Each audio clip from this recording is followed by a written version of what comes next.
Hello friends, आज हम एक इंटरेस्टिंग यूपी पीसीएस प्रीलिम 2023 का क्वेश्चन देखते हैं। क्वेश्चन में पूछा गया था which among the following provision part of the constitution is not correctly matched. Constitution के प्रोविज़न और उनके करस्पॉन्डिंग पार्ट में से कौन सा पेयर करेक्टली मैच नहीं है, नॉट करेक्टली मैच्ड। ऑप्शन में दिया है tribunal, the union territory, tribunal दिया है पार्ट 11, यूनियन टेरिटरी दिया है part 8, official language part 17 and schedule and tribal area part 10। अब इस क्वेश्चन को याद करने का ईजीएस्ट तरीका ये है कि कॉन्स्टिट्यूशन के इम्पॉर्टेंट पार्ट्स को आप रिकॉल करो। सबसे पहले पार्ट 8 यूनियन टेरिटरी से रिलेटेड है, इसलिए ऑप्शन बी बिल्कुल करेक्ट हो जाएगा। अब आते हैं पार्ट 10 पे।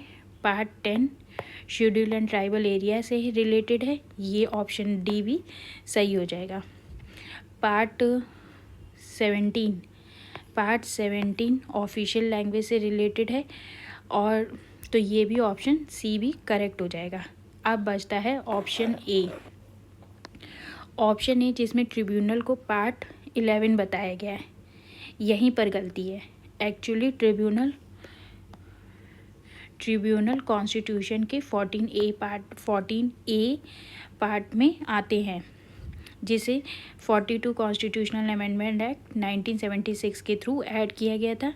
इसमें आर्टिकल 323A और आर्टिकल 323B आते हैं, जबकि पार्ट 11 सेंटर स्टेट रिलेशन है, संबंधित है, ट्रिब्यूनल से नहीं। इसी क्वेश्चन को करेक्ट आंसर होगा ऑप्शन ए।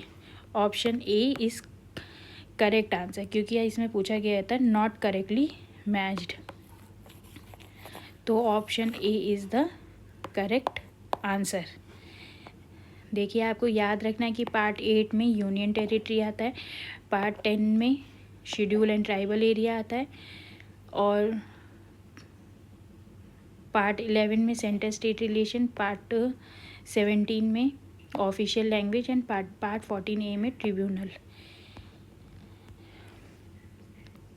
तो एग्ज़ाम में अगर ट्रिब्यूनल और पार्ट 11 साथ दिखें तो तुरंत समझ जाइएगा कि ये मिसमैच है, और इसी वजह से ये करेक्ट आंसर ऑप्शन ए सही हो जाएगा।